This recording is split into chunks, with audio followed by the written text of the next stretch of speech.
ಸಕ್ರಿ ಸಹ ಬಳಸಿದಾರೆ. ಶರಣಂ ಪವಜಾಮಿ ಅಂತ ತಿಳ್ಕೊರಿ. ಶರಣಂ ಶರಣಂ ಅನ್ನೋದು ಬಿಟ್ಬಿಡ್ರಿ. ಆ ಶರಣಂ ಬೇರೆ ಕಡೆ ಯೂಸ್ ಮಾಡ್ತಾರೋ ಶರಣಂ ನಮ್ಮಲ್ಲಿ ಯೂಸ್ ಮಾಡ್ತಾರ. ಯಾರ ಶ್ವೇತಾಂಬರ್ ಯೂಸ್ ಮಾಡ್ತಾರ, ನಾವು ಮಾಡಂಗಿಲ್ಲ. ಉದಾಹರಣೆಗೆ ನಮೋಕಾರ ಮಂತ್ರ ನೀವು ಬಸ್ತಿಗೆ ಹೋಗ್ತಿಲ್ಲ, ಎಲ್ಲ ಕಡೆ ದರ್ಶನಕ್ಕೆ ಎಲ್ಲಾರು ಹೋಗ್ತೀರಿ. ಯಾರು ಹೋಗಂಗಿಲ್ಲ ಕೈ ಮೇಲೆ ಮಾಡ್ರಿ.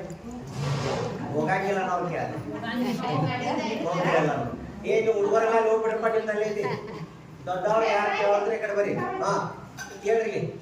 ಅಲ್ಲಿ ಬಸ್ನ್ಯಾಗ ಎಲ್ಲಾ ಕಡೆ ನಮೋಕಾರ ಮಂತ್ರದ್ದು ಬೋರ್ಡ್ ಹಾಕಿರ್ತಾರ. ನೀವು ದಿಗಂಬರ್ ಜೈನರ ಬಸ್ತಿಗಳಿಗೆ ಹೋಗ್ರಿ, ಅಲ್ಲಿ ಟಟನ ಇರ್ತೈತಿ ನಮೋಕಾರ ಮಂತ್ರ. ಅದ ಶ್ವೇತಾಂಬರ ಇದಕ್ಕೆ ಹೋಗ್ರಿ, ಅಲ್ಲಿ ತದ ಇರ್ತೈತಿ. ಇದರ ಅರ್ಥ ಏನು?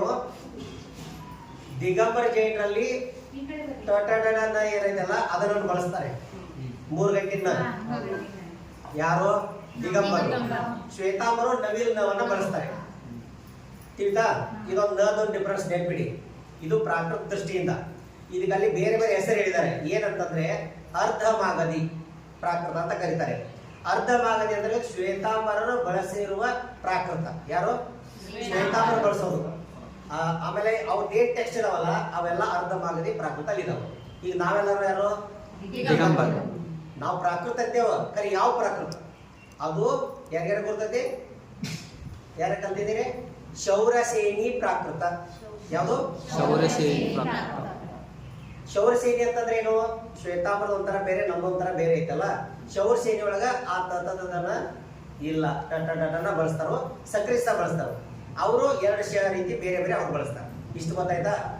ಇನ್ನು ಲಾಸ್ಟ್ ಲೈನ್ ಒಂದು ತಪ್ಪಾಯ್ತಲ್ಲ, ನೋಡೋದು ಯಾರು ಶುದ್ಧ? ನೀವ್ ಹೇಳ್ರಿ ಲಾಸ್ಟ್ ಲೈನ್. ಕೇವಲಿ ಪನ್ನತ್ತು ಧಮ್ಮೋ ಶರಣಂ ಪವಜಾಮಿ. ಇಲ್ಲಿ ಹುಲ್ಲೋಳ್ಯಾರು ಹೇಳ್ರಿ. ಹುಲ್ಲೋಳ್ಯಾರು ಯಾರು? ಅಲ್ಲ, ಖಾನಾಪುರ. ಕೇವಲಿ ಪನ್ನತ್ತು ಧಮ್ಮೋ ಶರಣಂ ಪವಜಾಮಿ. ಹೇಳು. ಶರಣಂ ಕೇವಲಿ ಪನ್ನತ್ತಂ ಧಮ್ಮಂ ಶರಣಂ ಪವಜಾಮಿ. ಪನ್ನತ್ತೋ ಇಲ್ಲ, ಪನ್ನತ್ತಂ ಮ್ಯಾಲಿನೂ ಎಲ್ಲ ಹಂಗದಾವ. ಇದು ಲಾಸ್ಟ್ ಹಿಂಗ್ ಚೇಂಜ್ ಆಗ್ತದೆ. ಏನು? ಕೇವಲಿ ಪನ್ನತ್ತಂ ಧಮ್ಮಂ ಶರಣಂ ಪವಜಾಮಿ. ನೀವು ಯಾವ್ದಾರೆ ಬಾಲ್ಬೋದ್ ಬುಕ್ ತೋರಿ, ನಿಮ್ಮೆಲ್ಲ ಕೊಟ್ಟಿದಾರಲ್ಲ,